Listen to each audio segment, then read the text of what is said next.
Thank you very much for being here. And I want to stress that I'm not an expert on internal affairs of Spain. I'm an expert on the EU, but I'm also an expert on democracy, maybe a little bit more hands-on than what we just heard. But I think we agree a lot. We didn't coordinate anything, I can assure you. But I have designed my intervention like a set of questions. So if you have your pen ready to take notes. That's what I always tell my students. Well, so is the interview?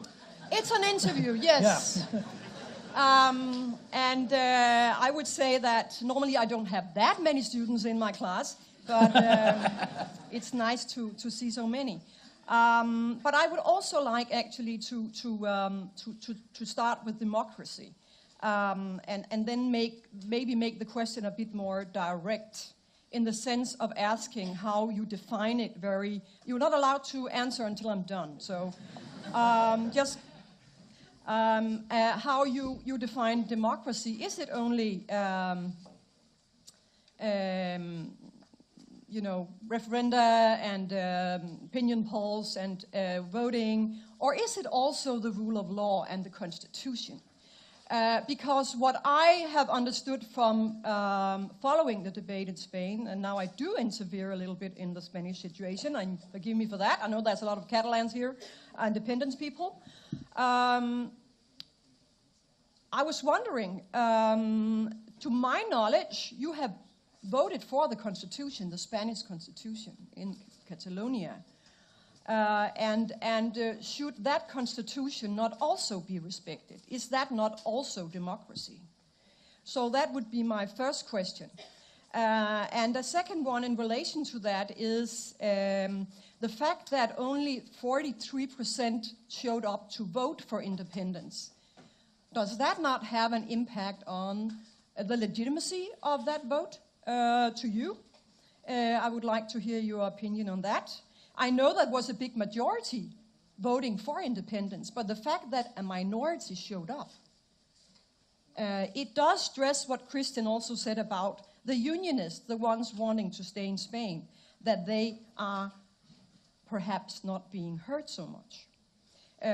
What you also hear from the situation in Catalonia, which is a wonderful place, by the way, I think all Danes, and thank you for all the praise for Denmark, is that a lot of them have been afraid to take part in the debate about the issue, and have been feeling that they were the silent minority. I think we can agree that 50-50 is the division in Catalonia at the moment in terms of wanting to leave Spain and not. So I would like your reflections on that. What is democracy? Isn't it also the constitution? And should the constitution not be respected? I think that's also one of the reasons why a lot of people have said that this is an internal Spanish matter. I'll get back to that. What we are seeing today is a situation where approximately half of the Catalonians, and I do not want to go into percentages about how many voted for or against. I know it's a very narrow majority you have in the parliament right now. But the fact that only a very narrow majority wants to go in this direction, is that not problematic when it comes to securing the rights of those who do not want independence? And also, if I may be a little bit provocative, are your style and the way you have conducted this whole process not contributing to polarizing the Spanish society and the Catalonian discussion? You say you want to negotiate with Rajoy and the government, but the whole style of rushing into a referendum, declaring it on the same day, where half of the parliament leaves and boycotts it, is that not, in your opinion, also a very provocative move that may contribute to escalating the whole discussion? So that kind of questions, I think, are important to confront. I also think that we in Denmark are a bit puzzled, and I think in many parts of Europe are a bit puzzled about whether what you are really going for is still independence. Do you stick to what you said on the 1st of October when you declared that? But also, what is this urge for independence? Where does it come from? To my knowledge, Catalonia is the richest region in Spain. Are you just spoiled? wanting to get rid of all the poor? And also, to my knowledge, the kind of decentralized regime you have in Spain is more decentralized than the federal state of Germany. But you may not agree to that, of course. We can get back to that. So moving to Europe, I would actually like to hear your vision of the European Union. You said a lot of interesting things in your intervention about the EU. On the one hand, you blame the EU for siding with Rajoy. I understand that, of course, from your perspective.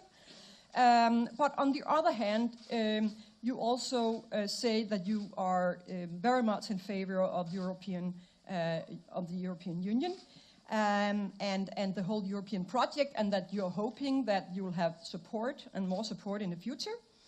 But if we take our point of departure in what you were actually saying earlier about independence, what are you envisioning about the European integration process? Is it a Balkanization that is your ideal?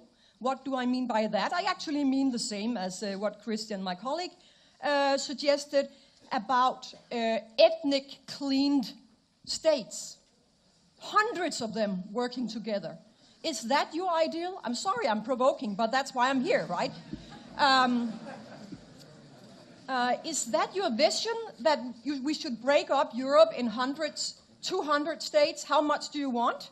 That are all clean in the sense of having only one identity? Is that what you want? Is that what you're striving for? And if it is, I'm very worried, and I understand that I understand that the European Union is really, really nervous about your mission. It does call back memories. Well, the reason why I use Balkanization is, of course, that the only way we could solve the crisis of ex-Yugoslavia was to, build states that were clean. I think it's a very dangerous way to move. I think it was a big failure, even though it was the only solution at the time. And is that what we want in the 21st century? Is that to have small states that are based only on one language and one ethnicity, identity, whatever you want to call it? Is that your perspective? And what about stability? Are you reflecting about at all when you go to sleep at night?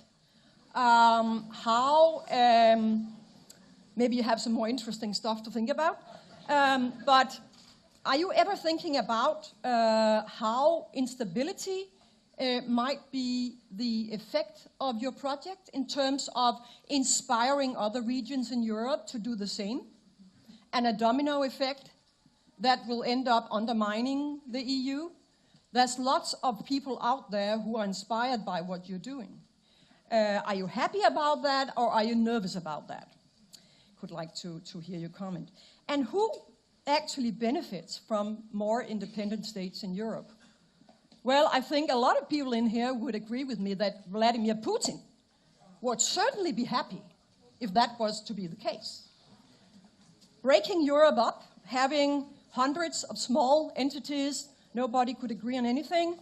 I don't know if that is also too provoking for you to answer.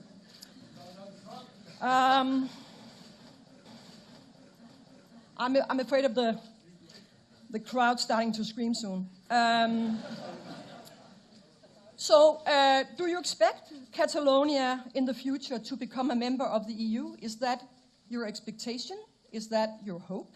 I think it's your hope, but do you think it will happen? Considering that Catalonia has been pretty alone in its fight for independence. And of course you blame Rajoy and you blame Spain.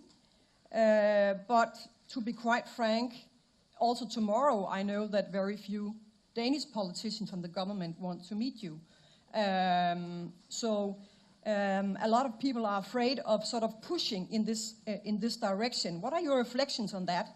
Not being sort of embraced by a lot of European leaders.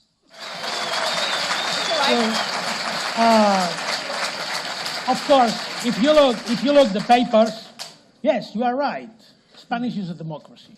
If you look the papers, but I think you must look the facts, the reality, because you know in the last elections, curiously, the Spanish authorities has prohibited a banner saying only democracy. That shows a very engaged state to democratic values. What kind of problem has the Spanish state, this exemplary democracy, with the word democracy? Why? Why is prohibited? That is the fact. Is any law in Spain saying it's not possible to write democracy? No, of course not. But what's the reality? It's prohibited.